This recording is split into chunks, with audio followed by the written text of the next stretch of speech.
How is your podcast with your buddies? Bro, it lasted 2 hours. I was expecting 3. Not gonna lie. You are watching a master at work. What is going on, everybody? Welcome back to the Game Plan. Kris, give me everything that happened this weekend. Hold on. Well, The Lakers won the NBA championship. We are starting with that off first. Let's just get it right out. Let's just get the elephant out of the room. The Lakers won the NBA championship in 6 freaking games. Let's give a round of applause. fine. Okay, yeah, gotta give credits to LeBron and his squad. Lakers hosting their 17th trophy as a Lakers organization. It's LeBron's fourth championship he has. Winning the MVP for the finals. Finishing off the 2019-2020 season inside the bubble over in Orlando. What else can you say about this season, which was just a crazy ride for everybody? It was a crazy ride from the way that it started to the untragic timing of Kobe passing away to Moment of silence. To the All-Star game where they honored those that passed away in that helicopter accident and having Kobe and Gianna's numbers on their back. And then LeBron keeping to his promise that he is going to bring a championship back to LA, and he did so. One thing that I have to say is I have to congratulate the Miami Heat for making it that far into the East. And for Jimmy Butler, Tyler Hero, Gorchik, what's his name? The guy which had his foot kind of messed up.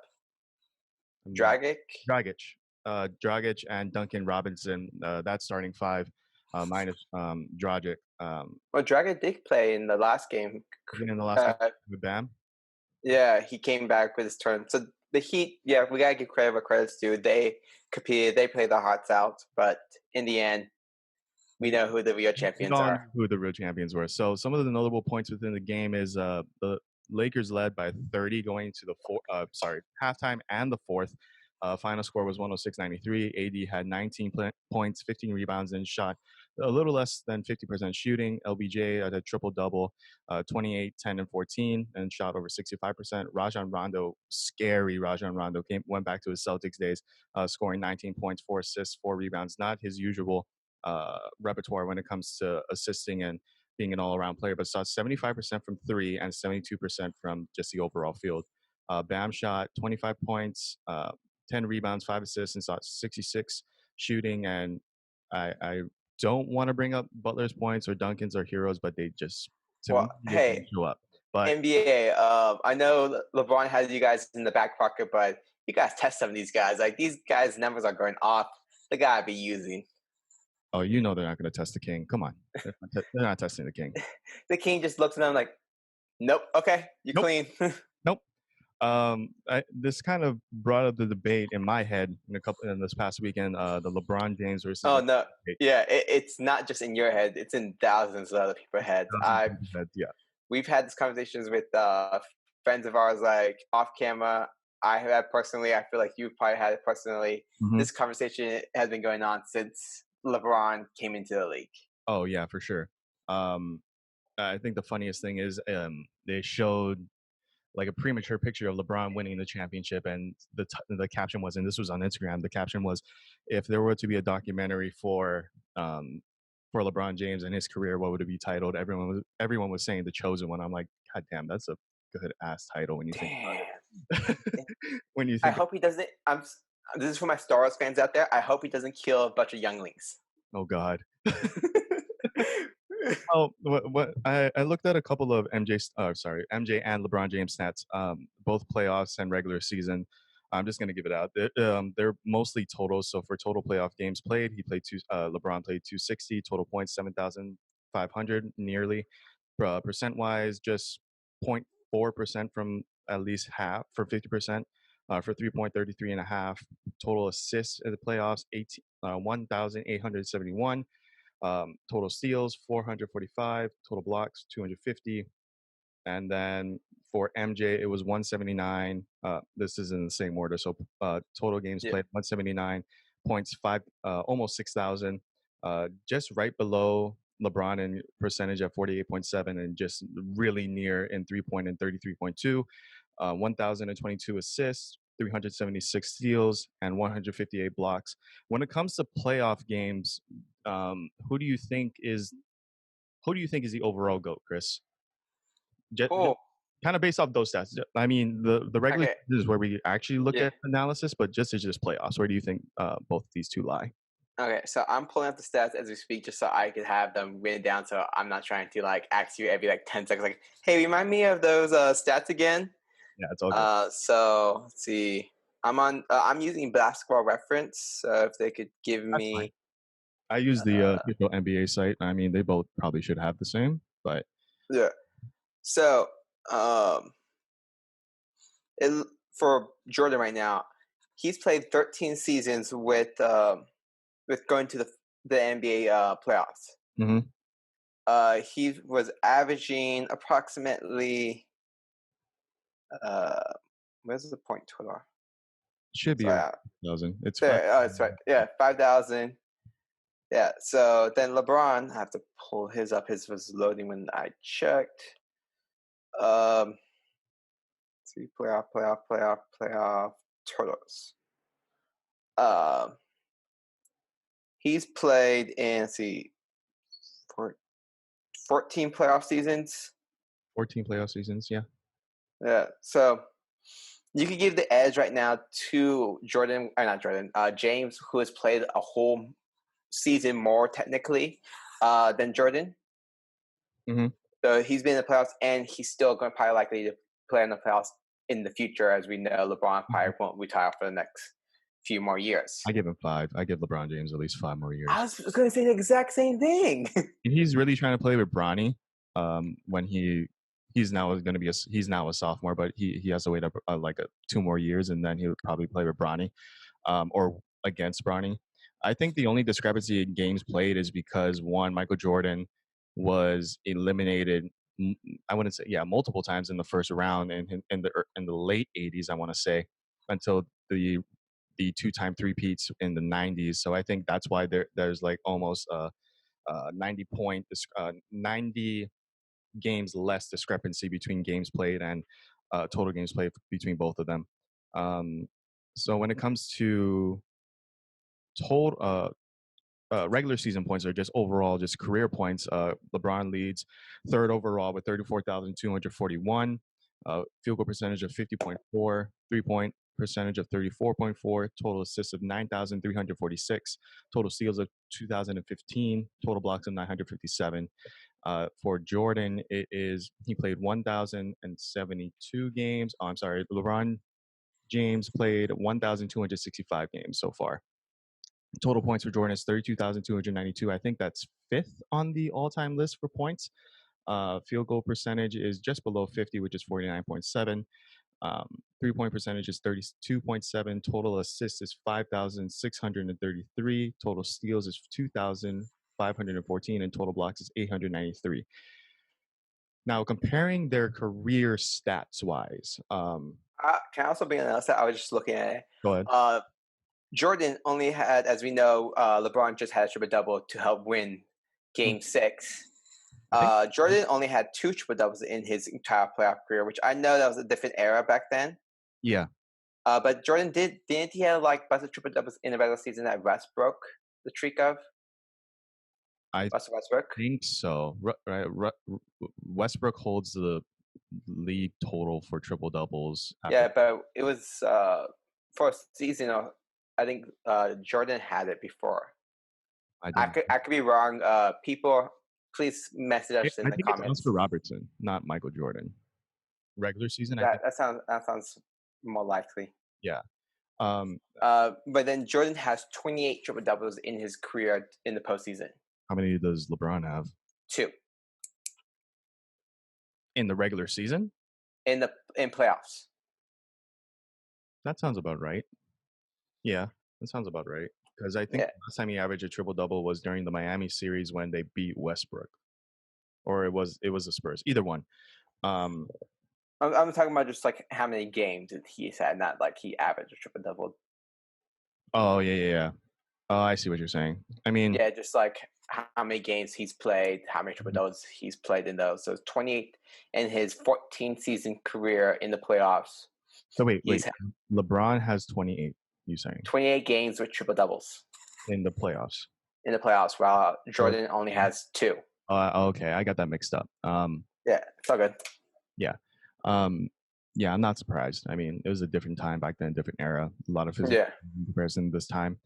The one thing that I have to ask is Jordan is a shooting guard. LeBron is a small forward / point forward / what he can play anything right now. Yeah. Um, Like that's what one thing I always bring up in conversations between these two great basketball players is they play 2 different positions. yeah. It's like comparing. I'm gonna go football. Let's go with Like comparing Tom Brady to, I don't know, Deion Troy Sanders. Polamalu. Oh yeah, yeah. 2 different things. Well, let's both the offense. So Tom Brady and Jerry Rice. Yeah. 2 different positions. Like they both put up stats, they both score points, but totally different. Mm-hmm. So like, oh shit, yes, sorry, watching the playoff games in the background. We'll talk about that later on. But like I see the 2 best comparison between Jordan and a NBA like GOAT, it has to be Kobe. Yeah. Because they both played similar position. They both played the exact same position. Mm-hmm. But we're not talking about that debate right now. We're talking about between these 2. Because this is my generation. Like I'm watching basketball. I started watching basketball past the Kobe era. I started right in the LeBron James era. Mm-hmm. So I gotta give it to LeBron. Like he's put up a bunch of points. I know Jordan is one of the all-time great.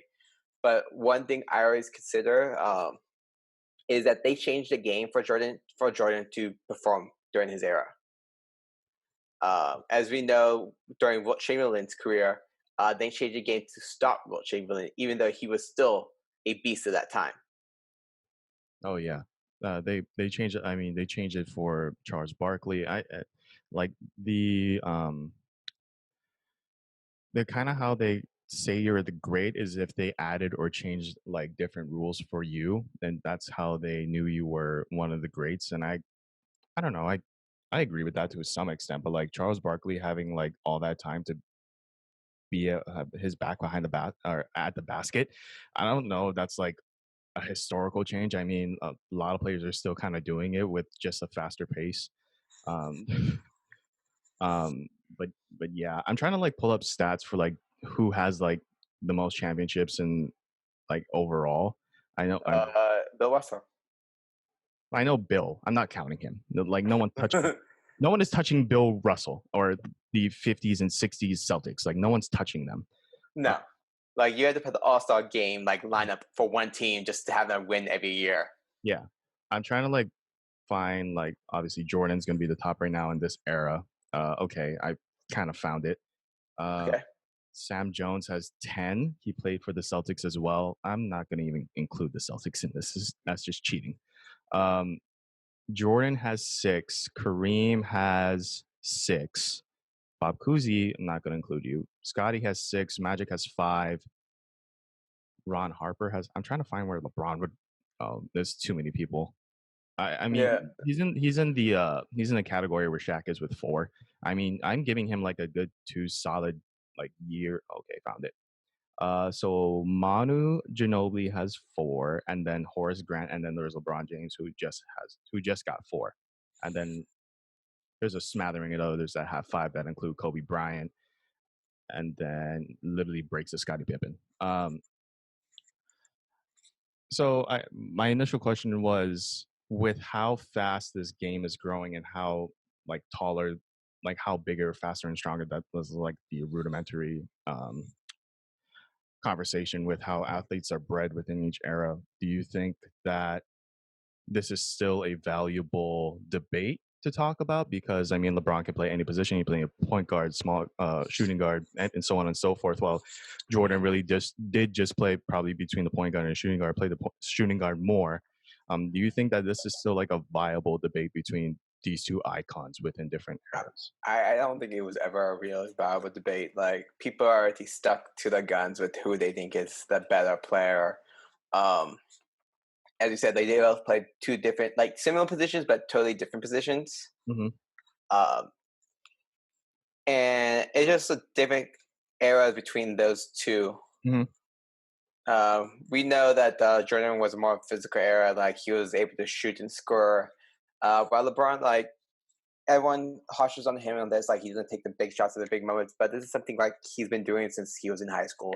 Always want to incorporate other players, and that's what a big flaw people think of LeBron. But I think this debate is kind of not over with because this is going to continue until they are both in the Hall of Fame. Yeah, if LeBron James continues to pay over $1.5 million a year to continually retreat his body, I think he'll either be playing till he's 40 or a little bit past 40. He's easily going to pass 40. He's going to play as long as Brady. Ooh. I don't know about that. Well, let's move on. All you have to do.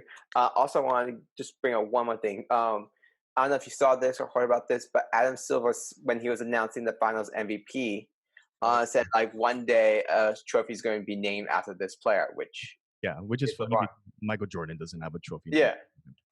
You would think that like the NBA Finals trophy would be named after him, but it's named after like Ryan. It's not Larry. That's a trophy. Yeah, I was gonna say the Finals MVP is Oscar Robertson, I think. Yeah. And that Bill Russell. Bill Russell. Yeah, you would like the NBA championship trophy would be named after Jordan or Bill Russell, and then probably the MVP would be named after Jordan. But Jordan doesn't have a championship or a title named after him, and the fact that Adam Silver said that LeBron will have one named after him is kind of ironic and funny. Yeah. So let's move on to the news that have happened this past weekend after rudely interrupted you and to kind of revealing the big elephant in the room. That's all good. We've had our second championship. Our third champion. Were the WNBA in the bubble? I'm not 100% sure on that one. They weren't in that bubble. They're in their own. I'm talking about in that bubble, but they had their own bubble. They had their own bubble, yeah. So that's our third championship of the 2020 bubble era. Fourth. With MLS, NHL. MLS. And WNBA and NBA. Fourth. Yes. Why did everyone say that when Tampa Bay won?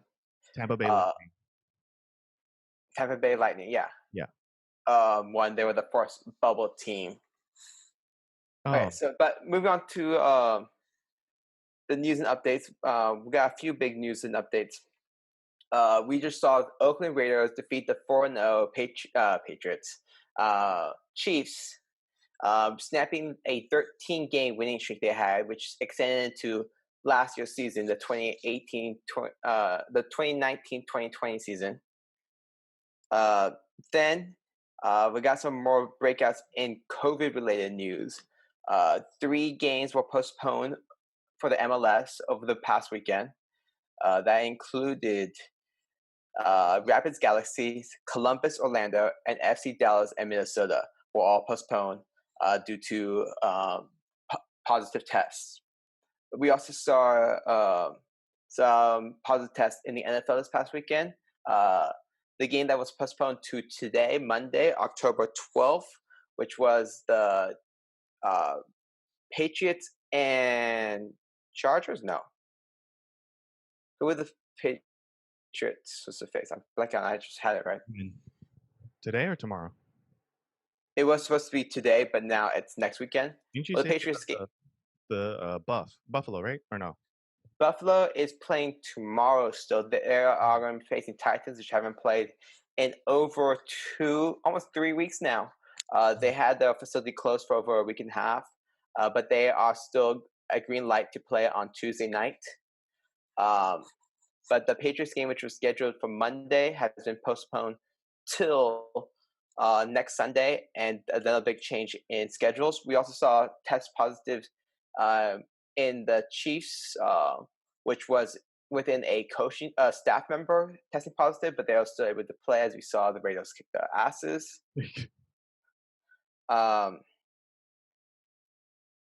We also have our first firing of the NFL season. Maybe we'll bring this up later, but the Falcons fired Dan Quinn, the head coach, after the Falcons going 0-4 in the beginning of the season, and they also fired the GM. Yep. Some other stuff in the NFL was a blown call. I don't know if you watched Sunday Night Football. I heard it. Yeah. Yeah, I think it was a blown call, but the Seattle Seahawks are still perfect. They're one of the few perfect teams. Mm-hmm. Then moving on to some other soccer news, U.S. men's player Reggie Cannon of FC Dallas was told that to apologize to fans. This is FC Dallas, the Dallas Football Club, asking Cannon to apologize for criticizing fans who booed him while kneeling for the Black Lives Movement. His quote was, I'm not apologizing. I didn't do anything wrong. So that's sparked some debate over there. Then we have a head coaching opportunity for maybe our first female head coach in for the DC United. U.S. Women's head coach Jill Ellis is reportedly a candidate for the DC United opening right now. Okay. And then in baseball news, other than the playoffs, we'll talk about it in 2 seconds. White Sox manager Rick Renteria has parted ways with the White Sox after leading them to their first playoff appearances since 2008. Damn. To kind of, I see the buys. I think were they supposed to play Denver, New England? Yes. Okay, yeah, they're supposed to play Denver, and the Green Bay and Detroit also have a bye this week too. Yeah, that was scheduled by. Already scheduled. Do you have the full-on list? I want to see what teams are left with for and are still perfect. Let me go to week 6. Week 6. There we go. Come on. Let's see. I can pull up right now. NFL. I got it. There it is. There we go. Okay. All right. Oh, damn. They don't have this thing. I got it right now. Okay. So the teams are still perfect right now in the NFL are the Buffalo Bills, which will play tomorrow, Tuesday, October 13th, against the Tennessee Titans, which Are you seeing this? are also perfect 3-0. Thursday night game this coming week. There is no Thursday night game this week. Too many people are getting sick. Yep, because the Buffalo Bills were scheduled to play Thursday, but they have moved their game to Monday. Yes. Another perfect team is the not Seattle. Yes, they are perfect. Seattle Seahawks. I was gonna say the Pittsburgh Steelers are perfect with a 3-0 record right now. Mm-hmm. We talked about the Titans. That was in the AFC. NFC, we had the Seattle Seahawks and the Green Bay Packers are also the two teams that have been perfect this season. Yeah. So to reiterate, the Bills are perfect. The Pittsburgh Steelers are perfect. Far from perfect, but they just missed it by a mark yesterday. Chiefs, sorry. Green Bay Packers are perfect, and Seattle Seahawks are perfect. Mm-hmm. So still a lot of teams still perfect this season. So you mentioned while going over the news that we still have. Well, Tampa Bay and Houston are still going on right now. We're not going to spoil the score for you if you are not watching that game. So for the ALCS, Tampa Bay is playing Houston, and for the NLCS, LA is playing Atlanta. We'll get into like matchup predictions a little bit later. First, Kris, who do you think is going to come out of the Tampa Bay versus Houston ALCS? Well, not talking about today's game, but last night we saw Tampa Bay pitching was able to keep Houston at bay. Tampa Bay ended up winning 2-1 in that game, and I feel like their pitching is really dominant this year. The bullpen is lights out. So if the starting pitcher can get them 5-6 innings, the bullpen can just do the rest. The bats have been heating up. So I'm going to go with Tampa Bay. I'm sticking them since day one. We talked about the playoffs. Yeah. I think for Houston's sake, this is a really shut up and let us play and let us show you type of series. And they have been showing. I mean, with who they play first? They played. They faced. Oh my God. Yeah, it's so. Is it? Who is it? Who is it? Who is it? Minnesota. Yeah, they play Minnesota. Yes, Minnesota. The Minnesota first, and I mean that was really just a gimme series. But I really did think Oakland was gonna actually give them a tough time. But with Yeah, like this regular season, Oakland's won. I think they had a winning potential against them at 800. I can't remember how many games exactly they played, but um, they pretty much uh, was beating the crap out of Houston this regular season. yeah, Within the short season, the batting average was a little higher. Uh, so the bats were better. The pitching was dominant against Houston because this is a division rival that they've been facing year in year out. And since they found out they cheated to win these championships they had, Oakland was like, well, we could probably have beaten them even more. We could have competed a lot deeper into the postseason. They had seeding. mm-hmm. Oh my god, I lost my thought. So Houston is in that moment, but Tampa Bay, after losing to them last year, no, was it last year? Who was in the playoffs last year? I think it was Tampa. I'm not entirely sure. No, the finals were, and the World Series was Washington, Houston. Houston, yeah. Mm-hmm. Okay, I don't know why I blanked, but in the championship series last year, so one repeating history right now. Tampa Bay thinks like they should have had it last year, so they want to go in and compete. But as we know, Houston is trying to show the rest of the league, like, hey, even though we cheated, we know that we're still one of the best teams in baseball. Yeah. Kind of to reiterate my last thought that I totally blanked on. Yeah. Moneyball does only do good in the regular season, as we heard from our previous guest, Brian Brownfield, who is a huge Oakland Athletics fan. Yeah, Moneyball does really only work in the regular season and does not translate into the playoffs. So I think Oakland has to work on some things a little bit when it comes to their lineups and it comes to their entire roster. For the Atlanta and Los Angeles series, who do you think is going to be the victor there, and how many games do you think it's going to go? I'm going to say Dodgers. I hate saying that. I want Atlanta to win, but I think the Dodgers are the more well-rounded team. Watching, so facing the San Diego Padres in the last round, they were able to deal with them in a 3-game sweep. Even though the Padres did bring in a lot of runs, the Dodgers were able to score more. So they do have bats. They do have an excellent pitching staff. I think this year, Kershaw has actually looked kind of normal this year, not his typical postseason self. But Atlanta does come in with a stellar starting lineup, giving up only 5 earned runs so far in the 5 games they played. So the starting pitching the bats have been starting to wake up after not scoring that much in the first round, and what was I going with? Oh yeah, so the bats are coming back alive with Acuna Jr. and Freddie Freeman leading the charge. They have the power hitter Anna Duvall that could go yard at any moment. So it's going to be an interesting series, but I'm kind of favoring the Dodgers right now. And it's probably going to be a 6-game series. Well, this is where like these 2 picks are the picks that I wanted. So it really comes down to this series. Obviously, I think I'm going to agree with you. I think LA is going to take the entire thing.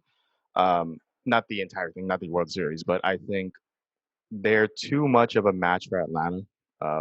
That's what I think personally. And I mean, with just how much of, like all the guests that we have and how much they have the perspective, like I only watch baseball a certain time, like certain times when I really want to, and just hearing how much they have to say about Atlanta, how much they're doing good. I hope they prove everyone wrong, but I do think that the powerhouse LA is going to come up front. We'll go into so, I just want to go a little more depth. I do have the updated money lines for these teams. I talked about this right when the playoffs started, but here we go again. So we're going to do the odds. So when I say plus whatever, it's bet $100 you win whatever money I say plus. So the Houston Astros come in with the worst odds right now. They are plus 700 right now. As you know, they are in Avengers, but they are also have a few injuries. With they're one of the key stars, Justin Verlander, out for the year with Tommy John. So it's going to be very tough for them to play against the series, even though they've shown that they could compete this year. Next team on the list is Atlanta with an odds of plus 400. So they, as we said, they have a club boast with plenty of bats, with Acuna, Ozuna, and then like MVP candidate Freddie Freeman. But there are still a lot of questions behind them. See if they could actually keep it going. Number 2 is the Tampa Bay Rays with a plus 175. And like we've seen that they have really been stellar. Then the last team is the Los Angeles Dodgers with a plus 150 right now. Wow, I'm not surprised, but it's just like how many people actually agree with, like how much we agree with so many people that Los Angeles is going to take it. We'll go into a little bit of different scenarios with who is going, different scenarios with different teams being in the World Series, but some notable games from NCAA football within the top 25 that happened this week. Texas A&M number 21 defeats Florida number 4.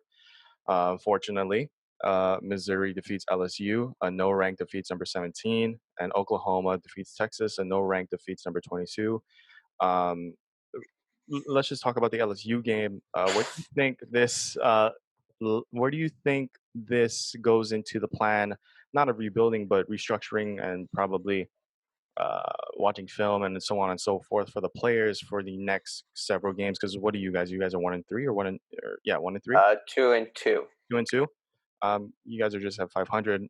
How many ranked teams do you guys play this year? I forget. I can't remember. I know we face at least 2 or 3. Okay. I'm bringing up the schedule, but this last performance by LSU was kind of pitiful. The defense did not show up. That was something that Coach O talked about. He said a pitiful match for his defense. Like he knows his defense is able to continue compete. I mean, not continue with these teams. But losing against 2 teams, the first game, Mississippi, made them look like they are playoff caliber teams. And as you know, Mississippi State has not really showed up since that game. So it is very unlikely. Are they like 1-2? No, you guys are 2-2, I think. No, it's 1-2. Oh, you guys are 1-2. Yeah. Oh, interesting. So it's been very pitiful for the LSU. Like they did lose a lot of key stars in the NFL draft after winning the championship, as most teams do.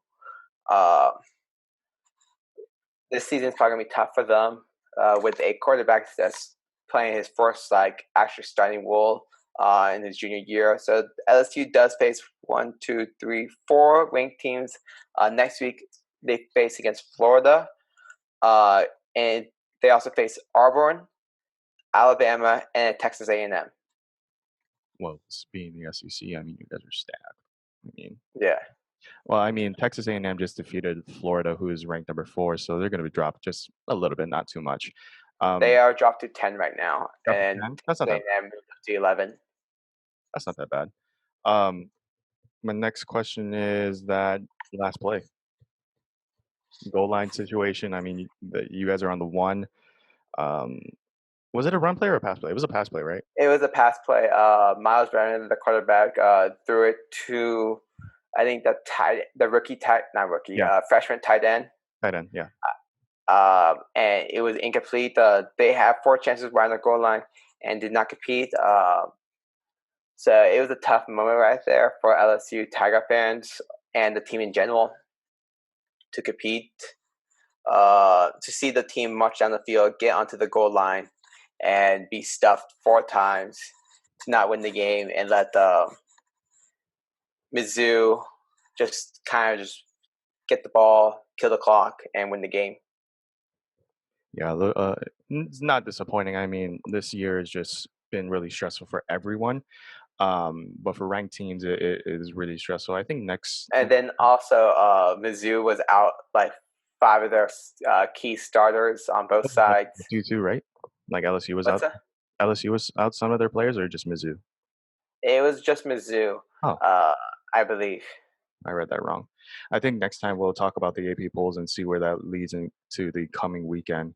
But as I said before, we'll go into the MLB expert predictions. And they kind of want to talk. They kind of think that it's leading up to a Dodgers Astros World Series rematch. So the first prediction is Braves versus Rays. The Rays pitching staff against the Braves offensive firepower would be pretty fun. We haven't had an all East World Series since the Yankees beat the Phillies in 2009. What do you think of this outcome with the Braves facing the Rays in the World Series? I would love that one. I would probably that's probably my favorite matchup between these two clubs right up here. It would be Tampa, the one I chose to go to the World Series, in Atlanta, which I had knocked off long ago. I also had all these other teams knocked off. So, yeah, I think that would be fun. I mean, just high pitching, just high pitch count, and yeah, just a great all time of fielding. Just love defense, hate offense, honestly. So this next situation is Braves versus Astros. The headline here would be the star power on offense. Ronald Acuna, George Springer, Freddie Freeman, Jose Altuve, Marcel Ozuna, Alex Bregman, Ozzy Albies, Carlos Correa, and Travis Ahmad. What do you think of that situation where offense is going to be a big key part within both teams? That would be a really nice matchup. As you know, MLB is trying to get the offense going to have the sport kind of more high stakes. As we know, scoring brings in a lot of fans. As we know, in football, they switch it up so offense can score more easily, and that's seen in increased viewing because teams love seeing teams score. So seeing a World Series with just the long ball going off almost every other inning would be a fun playoff game, and probably will increase viewership. Yeah, I totally agree. I mean, everyone loves home runs, don't they? Can't really sit through Girls love the long ball, right? Oh yeah, for sure. The third option is the Dodgers versus Rays. Pretty straightforward here. The best team from the East in the regular season will take the business in the playoffs, and we get our 1 seed versus 1 seed fall classic.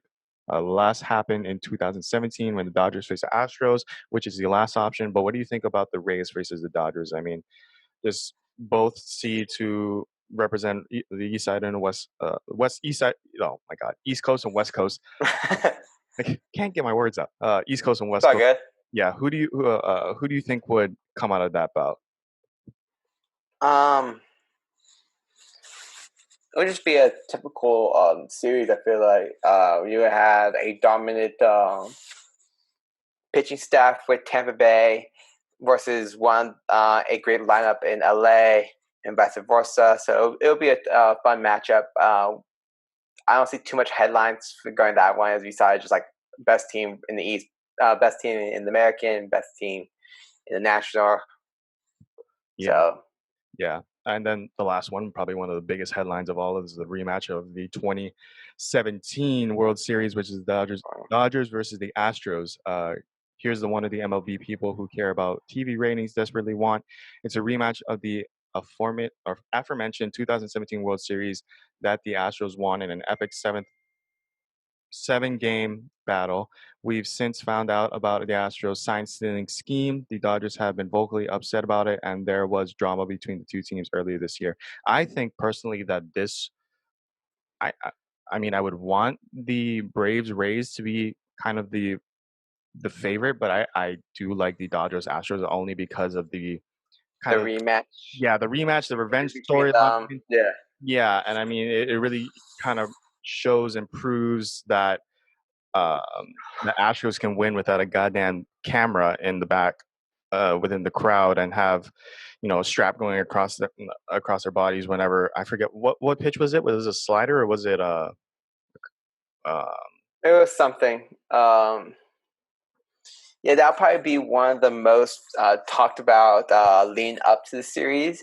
Every news outlet will be talking about it. Doesn't matter if their team in that region's in it, because these two teams have a good history together.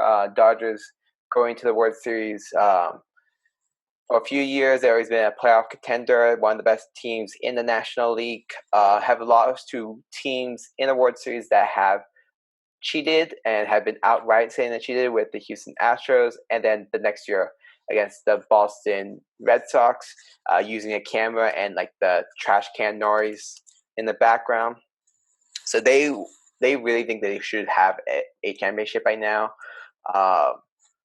And they'll probably be going guns blazing to that thing. Houston will be saying like, hey, we're in this. We are not cheating this year, and we are competing with the best. We know that if they win it, they could showcase like, hey, we didn't need know what pitcher's coming in because we're just that good. And Dodgers saying coming in, if they win it, we are finally the best team. We defeated the team that took a trophy away from us.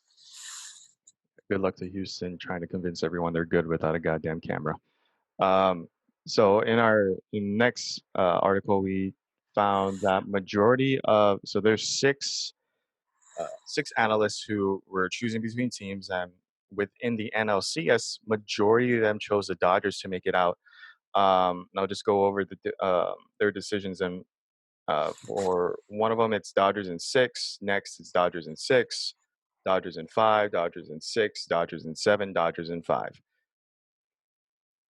For these analysts, what do you think is going into their analysis when looking at the matchup between the Braves and the Dodgers? Like, what components do you think is going in to these analysts? They're looking into everything right now. They're looking into starting pitching, relief pitching, hitting, base running, fielding percentages, and they believe that the Dodgers are the better team overall. They know that they have really good bats, as we saw. They have 2 MVPs on their team, with Cody Bellinger, the most recent MVP, and then the one they traded for, signing the long-term deal with them, Mookie Betts, a former MVP in the AL.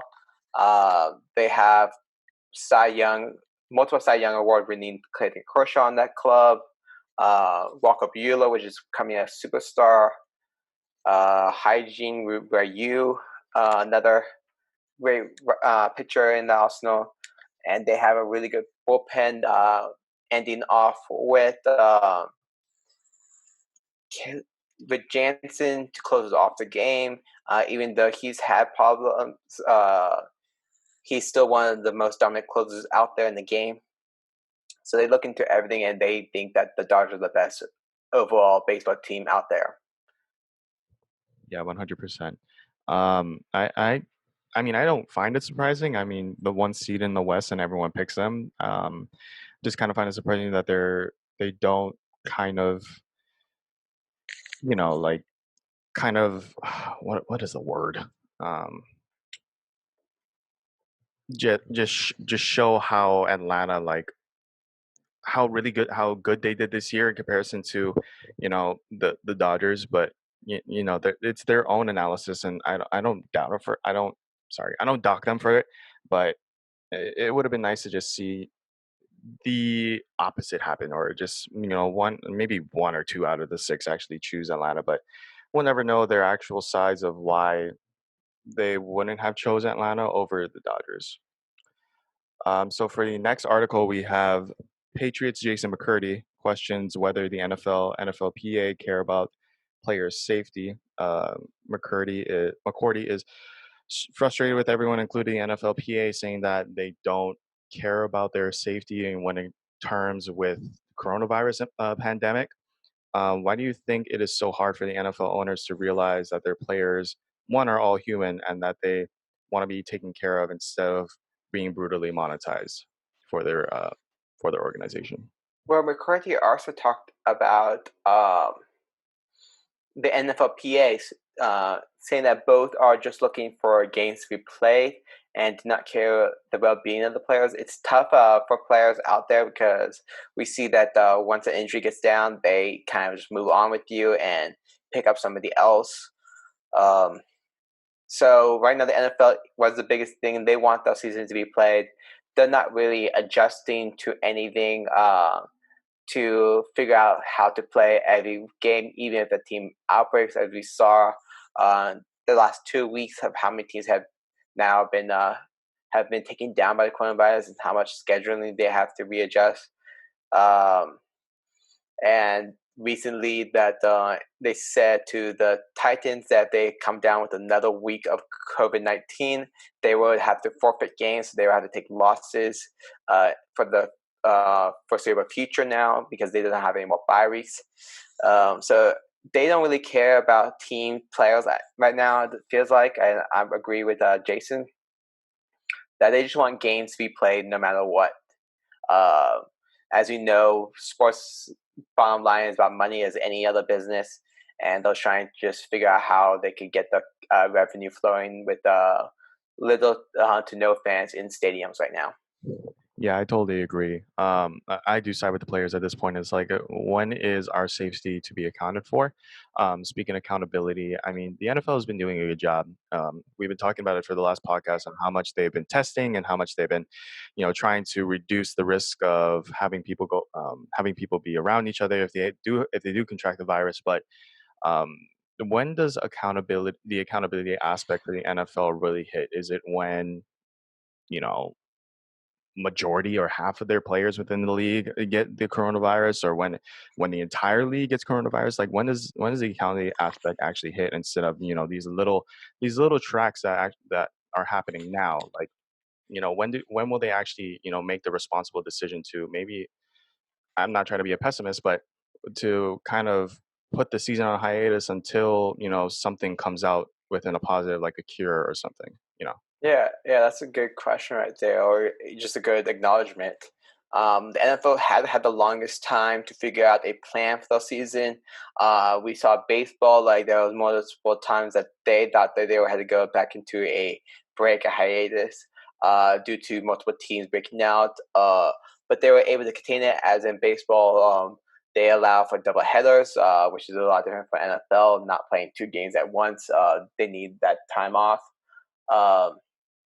It's a lot different between those 2 leagues. NFL, MLB was able to come back with teams losing out a week and still being able to make up games by playing double headers, losing breaks.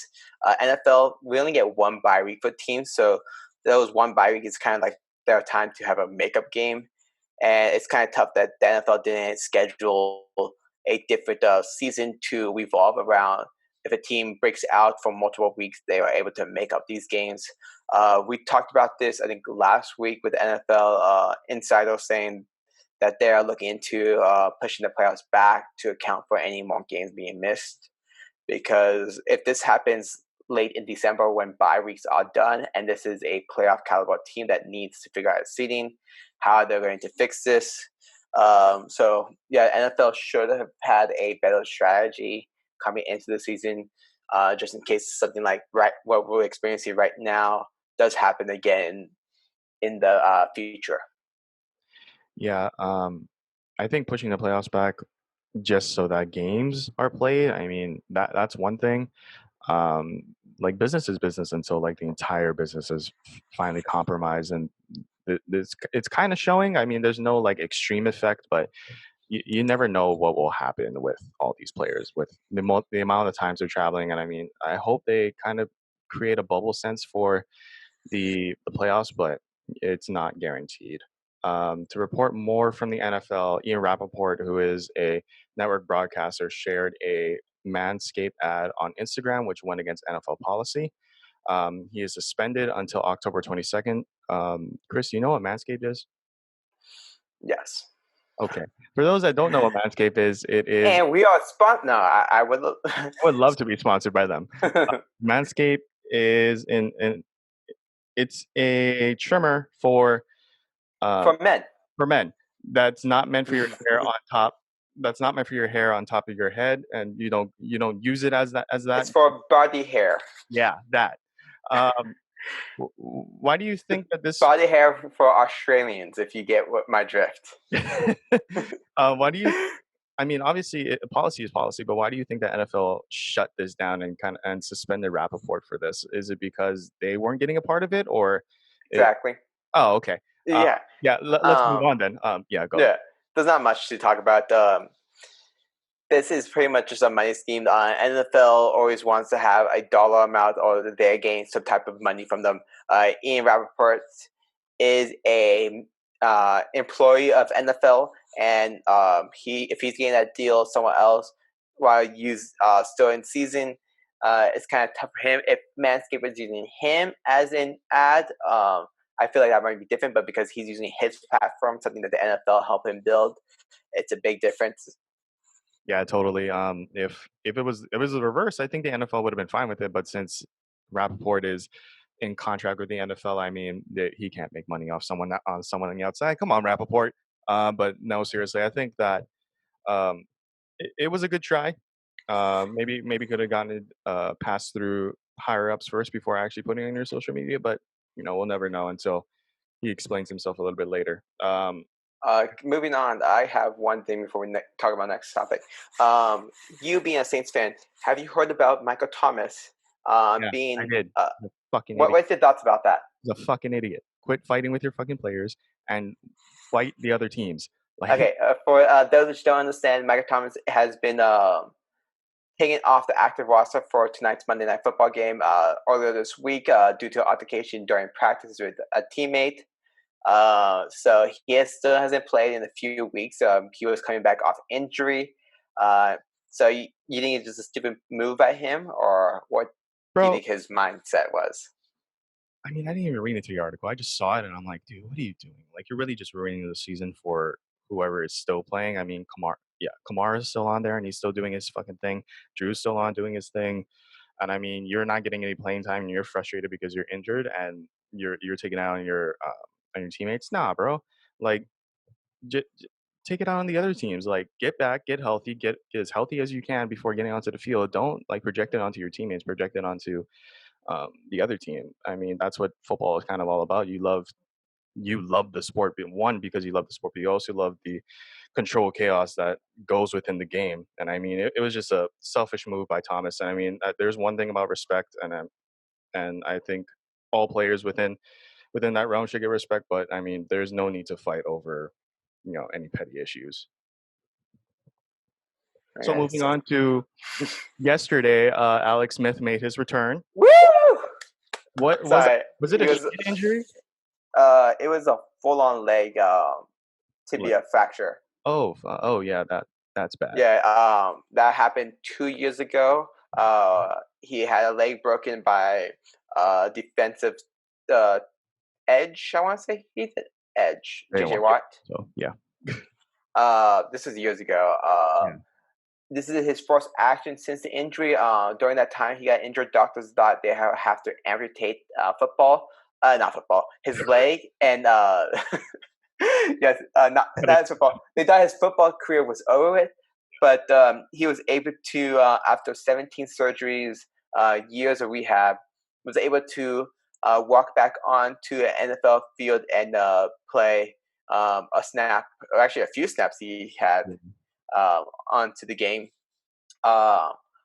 Video showing that his wife was in the stand crying when she saw. Yeah. What was that? She was so nervous for him. Yes. Hopefully that leg kept up. Yeah. Because Alex Smith, I did watch a documentary earlier this year about him. It was an E60 Alex Smith. And he said his goal after his several surgeries was he wanted to be able to play again, run with his kids. He didn't care about his football career, but he didn't want his leg to be gone. Like he said, he wanted to be able to walk and run around with his young kids. Oh yeah, Congratulations, Alex. It was a great moment for all NFL fans to see Alex Smith walk through all this and be able to play again in the National Football League. And then it went to shit. As many of you might have seen, Dak Prescott, his fucking ankle. Was it his left or his right? I think it was his right, right? It is his right ankle. Yeah, his foot was literally not the right way. And I first of all, I'm pissed that the NFL even showed that.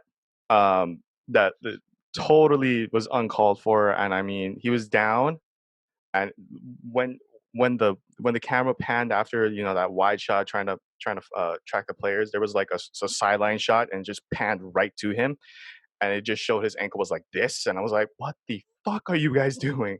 Yeah, that was more CBS thought than the NFL. Yeah, I mean, whoever the television crew was that day, I mean, damn. But it was just a fracture, right? It was a compound fracture and dislocation of his right ankle. Dak Prescott is slated for surgery. He underwent surgery today. I'm reading the article, and it looks like the injury will take him 4 to 6 months to come back. So his season is now over with. Yeah, I mean, the magic of NFL money. I mean, 4 to 6 months with rehab plus the surgeries. All praise go to Dak Prescott and hopefully a speedy recovery. Yeah. But they also won that game, right? Yes. Andy Dalton did come in, stepped up, and led the team for a victory, beating the Giants in a last-second play for them, setting up a field goal at the end. Yeah. So, wouldn't it be crazy if they went to the Super Bowl after this? As everyone in Cincinnati thought Andy Dalton should have won us a few playoff games. I mean, like it's like I don't want to compare it to Kobe, but it's like star quarterback goes down, and then like everyone rises up, and star quarterback. Okay. No offense to Dak Prescott, but star quarterback for them. And then like the entire team just gets their shit together and they make the Super Bowl. I mean, that would be cool, but. All they have to do is go 8-8 in that division. That's true. That's true. But as you said, prayers for Dak Prescott and his family. We do not wish this upon any player. It's a tough sport to play in. Yes. And just a brutal injury that no one saw coming. Yeah. So let's move on to some NBA news. The 76ers and Nets are working out a trade to see if they could send Joel Embiid to Brooklyn. I'll just go over the details. So Brooklyn would receive Joel Embiid. Philadelphia would receive Caris LeVert, Spencer Dinwiddie, Jared Allen, number 19 pick of the 2022 first round, and a 2022 first round pick. So the 19 pick is going to be this year. Contract extension for Caris LeVert signed with the Nets is set to begin next season, earning him $16.2 million. When factoring in Dinwiddie's contract, $11.4 million, and Jared Allen's $3.9 million, the 76ers would take on $31.5 million in salary. A deal that would move Joel to the Nets would involve Brooklyn taking on $29.5 million in salary for the 2020-2021 season. Overall, would result in 76ers netting about $2 million in salary more for next season than before a deal. When factoring in approximate $2.4 million salary, the number 19 pick will earn, the 76ers would actually be saving a marginal amount of salary cap room by the end of the offseason in the scenario. All right, fuck all the numbers. What do you think of this possibility happening? Wow. I don't really know what else to say about it because we know that Philly has been in the playoffs for the past few years. They did let go of the coach and did hire a new coach, Doc Rivers, correct, right? So I thought keeping Joel with a new head coach is Doc Rivers could be bringing into that lineup. We know that he was able to bring playoff contentions to LA when he was with the Clippers, but trading him to a star-loaded Brooklyn Nets. Wow, I'll be just wait. It would be like when the Warriors got KD, almost.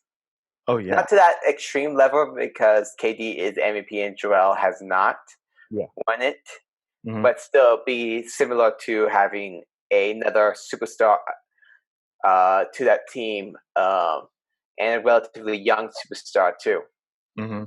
I'm not entirely sure. I think Karis LeVert and Jared Allen are on their starting five, so I wonder how they're going to place those two. I have no idea. If you could look that up, that'd be great. Personally, I think it's a good move, but social-wise, it's like the three biggest social media problems being in one area within Brooklyn. With the news that we had last week about Kyrie and Kevin Durant just adding another, I don't want to say this, another mouth to the conversation with Joel Embiid. I mean, personally, I think it would. Okay, firstly, I think it works well because Steve Nash is there. He could work with Kyrie and Embiid and Kevin Durant on like a double pick and roll situation, just like how we talked about Giannis going to the Mavericks or even to the Warriors. So coaching wise, that's there. Secondly, I think the relationship, I don't know if they have a relationship, but I think the relationship him and Embiid and Nash can build would be great because I mean, just having that mindset with one another would be great as well. So the projected starting lineup for next season right now without Joel is Kyrie Irving, Karis LeVert, Joe Harris, Kevin Durant, and Jared Allen. Yeah, so they got rid of a center and their shooting guard, but I don't know. I think their plan is to play small. I have no clue what their plan is if this trade were to go through. But good luck to them. I mean, yeah. Hopefully they can handle all three egos, but it'll be interesting basketball out there. Yeah.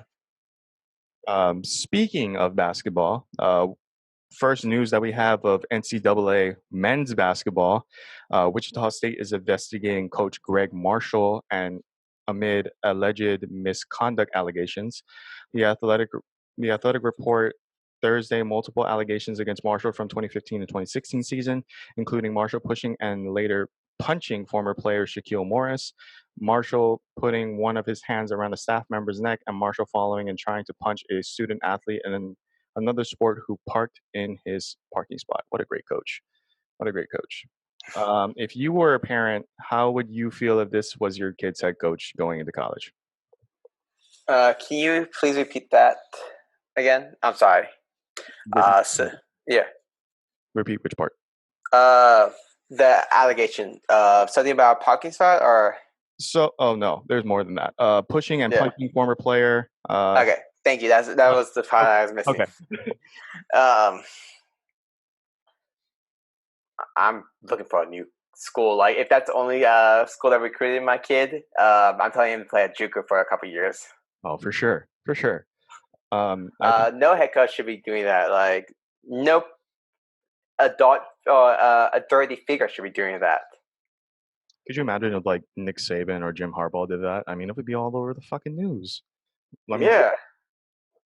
And like the fact that this is happening at, like, I'm going to say Wichita is a small state or a small school, but I mean it's well known within the basketball community. But like, come on, like you have to have a better, like, I don't know, you have to have a better mindset when going into this. It's not about you; it's about the players and you helping them. If you're the head of the athletic department, how would you proceed in handling the matter if the investigation does not go towards Greg Marshall's favor? Well, you will have a in-house investigation, try and figure out what happens. You probably would have to temporarily suspend Marshall while looking into this and see what kind of evidence leads. If these allegations are proven true, I'm kicking that guy to the curb. Oh yeah, I would think it's up to the president and chancellor's like level already as like what's going on, but like as an athletic director, I would probably fire him on spot just to not one not to deal with, not to have him there, and then two, if the investigation goes towards or through the athletic department, to not have him as like not a deterrent, but as an influencer, just because like if he's there and he hears everything you say, then something could backfire for you, if that makes sense. My question is, how many other people know about this happening? Like, I have no clue. I didn't go that far into. I just really wanted to know the plot of it, and that was like the first paragraph. Like I know this is not what you may have the answer to, but if the athletic department already knew that this was going on and kind of turned a blind eye, this investigation probably will open up a lot. This is recently, right? This was like released this past weekend, so yes. Recently. Okay, so yeah, this is going to be very interesting leading up to the start of college basketball at the end of November. Yeah, and the fact that you bring up like what if like the entire athletic department knew, then that is another means to go further into the investigation within their athletic department. Yeah, we'll know and hopefully update you later on the results of this investigation. And lastly, someone that I watched a lot, mostly because I work there, but Stanford's Catarina Macario, I don't know how to say her last name. She is a Stanford women's soccer forward, and she recently was granted eligibility to play for the U.S. women's national team because she's finally a citizen of the United States. One of my big question is why not play for Brazil? Yeah, that's really my first question. Why not play for Brazil where you're from? Do you want to play for Brazil or the best team in the country in the world? No, just because Latin America has a lot of, I wouldn't even say powerhouses anymore. Yeah, you're right. Why wouldn't you want to play for U.S. women's national team? If this was a sorry, bringing gender into this, but a male player, you want to play for Brazil. I mean, she moved here when she was in her teens, so she's more than qualified to be granted citizenship. The FIFA organization has to actually grant her permission to play for the U.S. women's national team. I think the last question the last question I have is, what does this mean for the future of National League soccer in terms of, if players move out of their home country into new countries, especially for this one, it's like, someone for Switzerland moves to France or France to Spain and so on and so forth. What do you see the future of National League soccer actually, retaining to? Is it to where you were born or where you moved to? Well, this is a topic that I've actually talked about prior in previous World Cups. We've had players' parents that were born in a different country.